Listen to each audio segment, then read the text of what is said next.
Okay, my audience: Wayne, Billy, Allison, and Matt.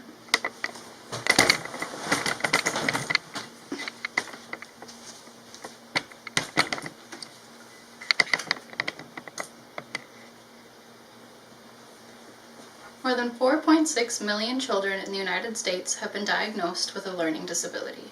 There are many kinds of learning disabilities, and dyssemia can be caused by many of them. I believe it is important to know about the many different social disorders, so when we encounter a person who may speak or act differently than we might expect, we can have at least a small understanding of what they may be experiencing. I will be explaining what dyssemia is, how it is diagnosed and treated, and describe being a student and adult with dyssemia. First, I'll explain what exactly dyssemia is. In our book, Interpersonal Messages, dyssemia is defined as a condition in which an individual is unable to appropriately read the nonverbal messages of others or to communicate his or her own meaning. Dyssemia is described as a difficulty rather than a disability. It was first defined in 1992 by psychologists Marshall Duke and Stephen Nowicki in their book, Helping the Child Who Doesn't Fit In.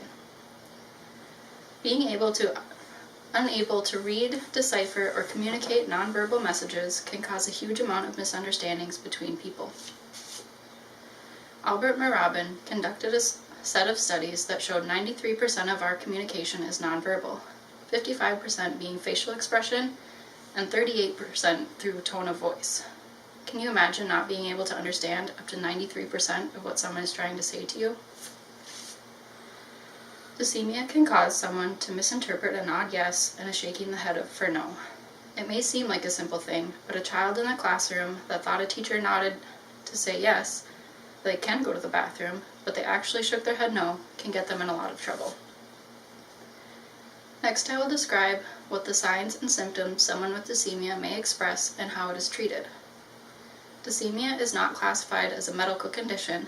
It is generally an offshoot of an underlying disability, such as Asperger's or ADD. Being affected by dyssemia has also been shown to lead to social anxiety and social phobias. Another time that dyssemia can appear is from cultural differences. It's obvious that different cultures have different forms of communication. So what's seen as normal and friendly in one setting could be considered rude and offensive in another. For example, in the United States, it's considered polite and respectful to make eye contact with someone when you're speaking with them. But in Japanese culture, prolonged eye contact is considered rude and possibly aggressive. Other symptoms of dyssemia are standing too close to others, repeating questions multiple times, not noticing a change in routine, talking out of turn, or talking excessively without realizing that it's someone else's turn, and not realizing when they are being teased or being deceived, which can lead to being bullied and social isolation. Duke and Nowicki developed a way to assess a person's ability to comprehend facial expression and voice tones. The Diagnostic Analysis of Nonverbal Accuracy, or DANVA, is a comprehensive test that includes testing facial expressions, paralanguage or voices, postures, and gestures. The DANVA test is now widely used by researchers to assess not just for dyssemia, but also relationships such as doctor and patient relationships. One way to treat a dysemic person is by utilizing a close friend to help them study facial expressions and attempting to memorize the different ways that body movements can signal an emotion.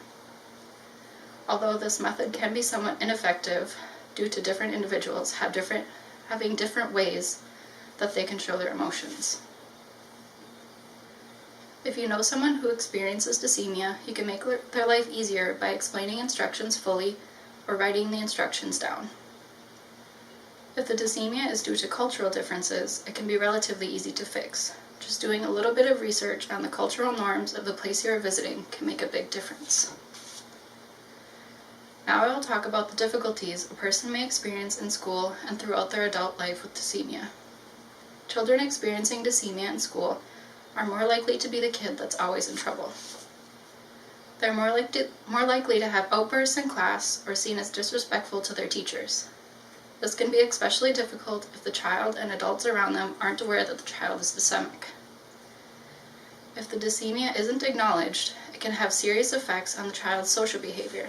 Many children develop social anxiety and social phobia. Mistaking an angry facial expression for a sad one can easily make a situation worse. This also makes it very difficult to make and keep friends. An adult with dyssemia will likely also have trouble making strong connections with people, both in the workplace and in their personal life. People are more likely to correct a child's inappropriate social behavior than an adult's behavior. So many adults go their whole lives without realizing that the way they act is inappropriate. Just as children with dyssemia are seen as disrespectful in school, the same thing happens in the workplace. Misinterpreting constructive criticism for anger can make someone feel self-conscious and less willing to think outside of the box and advance their careers. Finally, knowing more about any kind of social disorder is a good way to make anyone a more compassionate and understanding person. You never know if the people you encounter have an invisible disability. In summary, I think I have covered the main aspects of dyssemia, such as what it is, how it's diagnosed and treated, and the difficulties that a person with dyssemia may encounter in school and their adult life. Thank you for listening, and I hope that the next time you meet someone who doesn't act the way you expect them to, that you consider they might have something going on under the surface.